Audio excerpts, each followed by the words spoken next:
Hello everyone, I'm Rihanna Lily Smith from Technology Networks, and today I'm delighted to introduce Fynn Dobler, a doctoral student from the Brain Language Laboratory at the Free University of Berlin, to discuss their latest study published in Progress in Neuroscience.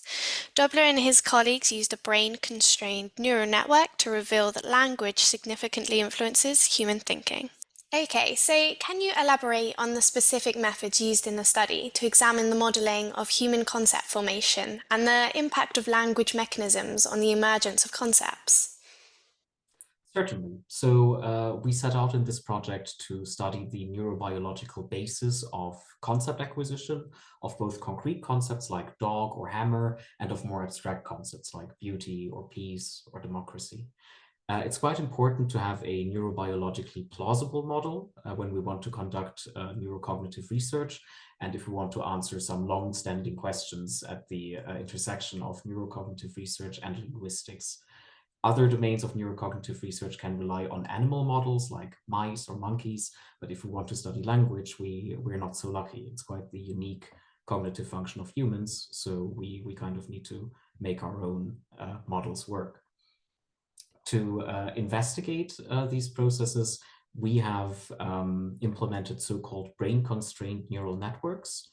The details we'll get into it, but just on the surface level, they contain 12 separate layers, with each layer corresponding to a specific cortical area that we know to be important and involved in language processing and language production.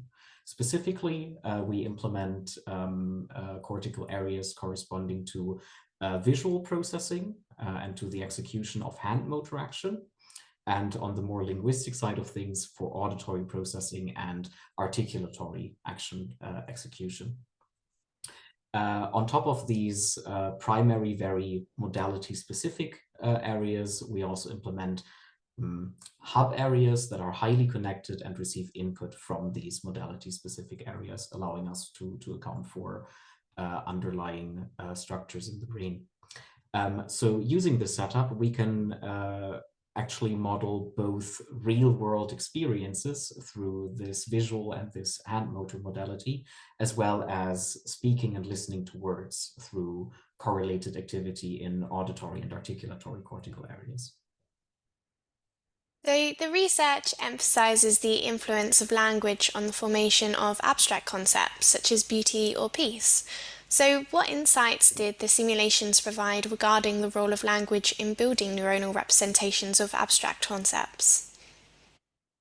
Right, so building neuronal representations of concepts is already a very interesting theoretical question, because we can start by thinking about how we can acquire, how we can build these representations for concrete concepts. Let's take this classic example of the concept of hammer. Most hammers are visually very similar, and they're used in very similar motor actions of hammering. And from neuroscientific research, we know that there are neurons in the cortex that selectively respond to specific visual or motor features. So if you have encounters, if you experience several different types of hammers, because they are so similar, these neural populations will be continuously recruited. They will fire together very frequently, so they will wire together very strongly. This allows for the formation of rather robust neural representations just through interacting with hammers. If we then want to investigate how language to play, how we can link a word or a symbol to the concept of hammer, that's also fairly straightforward for concrete concepts. We can point at a hammer, say that's a hammer, and that's kind of it. But for abstract concepts, that's of course more difficult. First of all, what is an abstract concept? What makes up an abstract concept? It's a lot more varied. Not everything that you would consider beautiful, not everything that falls under this concept of beauty looks similar to all other things that would fall under the concept of beauty. And you can't really point at the concept of beauty and say, there, that's it, this is beauty. So the linking becomes a problem as well. So what we've found when we investigate the instances that constitute abstract concepts is that they are quite dissimilar to each other. The idea is that by thinking about which neural populations are recruited when we experience something, we can form a neural theory of abstract concept learning as well. So let's stick with this example of beauty. There are several things you can consider beautiful for the purposes of this example. Let's say a sunset is quite beautiful. A wonderful sculpture I saw recently at the park is quite beautiful. And the eye of my partner is quite beautiful.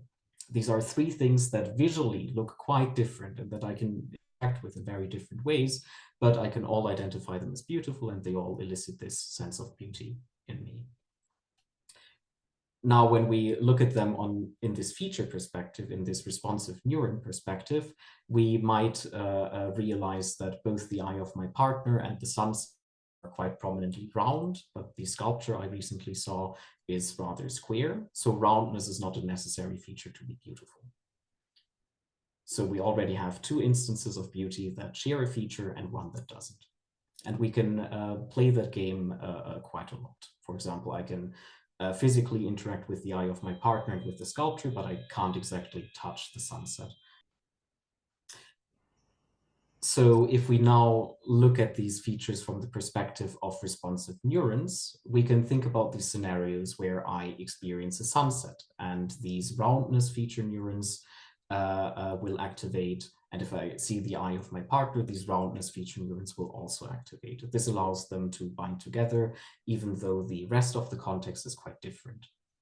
However, if I now experience this sculpture that might be considered beautiful, these roundness feature neurons will not respond. They will be out of sync and thus can't really form a consistent conceptual representation that encompasses the sculpture, the eye, and the sunset.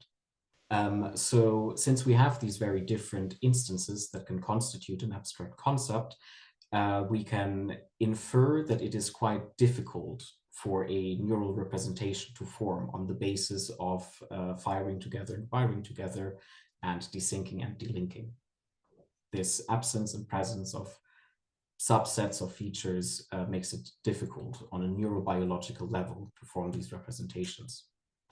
But what we can do now with language is we can also look at language from the neural perspective. Spoken words are nothing but structured neural activity in the articulatory and auditory cortex.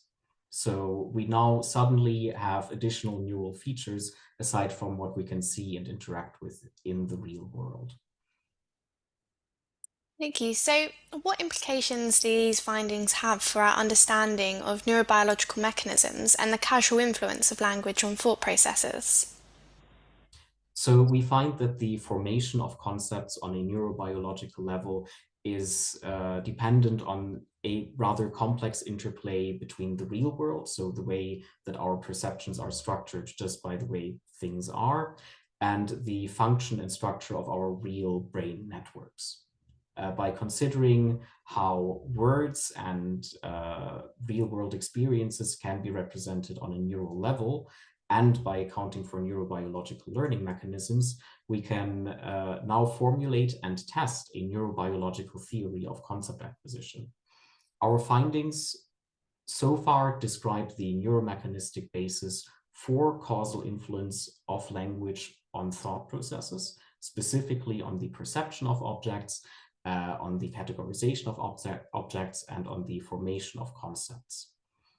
And our findings imply that language is indeed causal in the formation of complex categories. It does not have much impact on the formation of what a hammer is, but a lot more on the formation of what beauty constitutes.